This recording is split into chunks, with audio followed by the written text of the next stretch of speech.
قرآن سے اگر آپ پیار کریں گے تو قرآن آپ سے بڑھ کے آپ سے پیار کرے گا.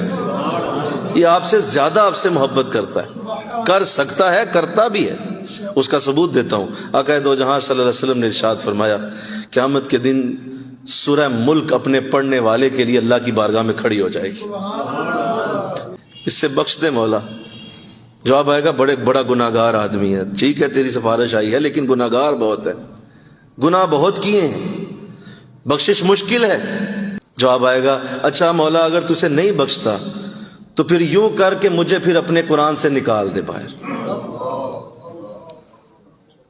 کیا اس سے بڑا بھی پیار ہو سکتا ہے؟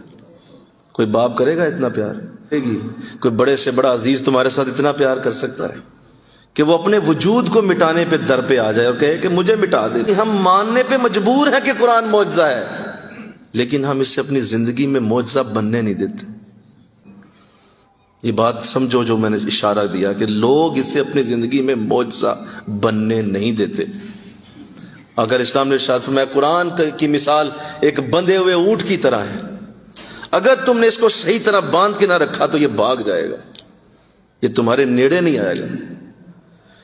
اس کی مثال ایسے, اس کو باندھ کے رکھو, اس کے ساتھ اتنا تعلق بناؤ, اس قدر اس کے ساتھ کوئی اپنا ذوق اور شوق رکھو کہ یہ تمہیں یقین دلا دیا جائے, تم قرآن کو یہ یقین دلا دو کہ میں تجھے جانے نہیں دوں گا اب انشاءاللہ.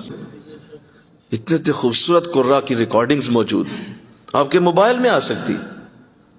لہذا اس کو اپنے ساتھ رکھیں, قرآن کے معاملات کو اپنے ساتھ چلائیں اور پھر اسے معجزہ بننے دیں اپنی زندگی میں. بننا کیا ہے؟ بس اس کو اپنے ساتھ رکھیں, اس کے بعد تمہارا کام نہیں, پھر قرآن کا اپنا کام شروع ہو. اللہ ساری رحمتیں ہمارے شیخ و مرشد پہ نازل فرمائے.